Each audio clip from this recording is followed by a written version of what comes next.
Diagnostik kesulitan belajar. Pengertian konsep diagnostik kesulitan belajar.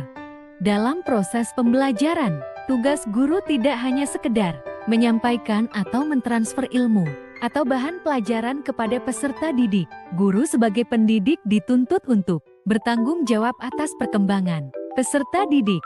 Kegiatan memahami kesulitan belajar peserta didik ini dikenal dengan konsep diagnostik kesulitan belajar yang lebih umumnya dikenal dengan istilah diagnosis kesulitan belajar. Definisi dari diagnostik kesulitan belajar adalah penentuan jenis masalah atau kelainan yang menjadi penyebab keterlambat ketika siswa mengalami kesulitan belajar yang terus berkelanjutan, maka tujuan pendidikan terancam, tidak terpenuhi.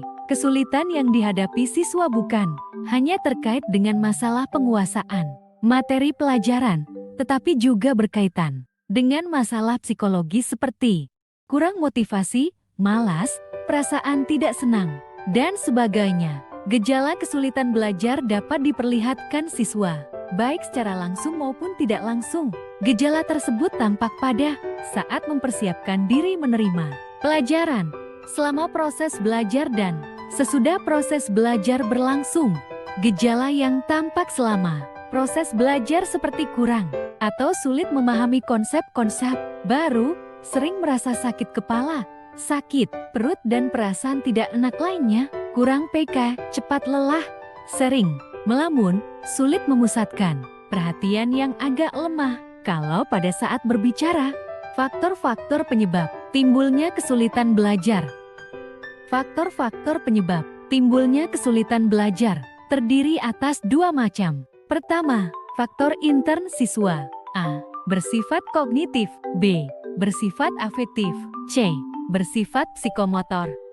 Kedua, faktor ekstern siswa. Faktor ini dapat dibagi tiga macam, yaitu A. Lingkungan keluarga. B. Lingkungan perkampungan atau masyarakat. C. Lingkungan sekolah.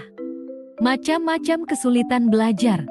Pertama, dispraksia. Dispraksia memengaruhi keterampilan motorik seseorang. Kedua, disleksia. Disleksia memengaruhi bagaimana seseorang memproses bahasa dan dapat membuat membaca dan menulis menjadi sulit.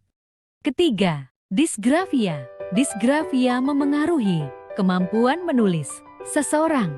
Keempat, diskalkulia. Diskalkulia memengaruhi kemampuan seseorang untuk melakukan matematika. Cara mengatasi kesulitan belajar. Ada beberapa cara untuk mengatasi kesulitan belajar, yaitu pertama, mengulangi kembali pembelajaran. Kedua, membuat tempat belajar lebih kondusif. Ketiga, membuat rangkuman pembelajaran. Keempat, tempat yang nyaman. Kelima, membuat kelompok belajar. Upaya mengatasi kesulitan belajar tidak dapat dipisahkan dari faktor-faktor penyebab kesulitan belajar sebagaimana dari faktor internal dan faktor eksternal.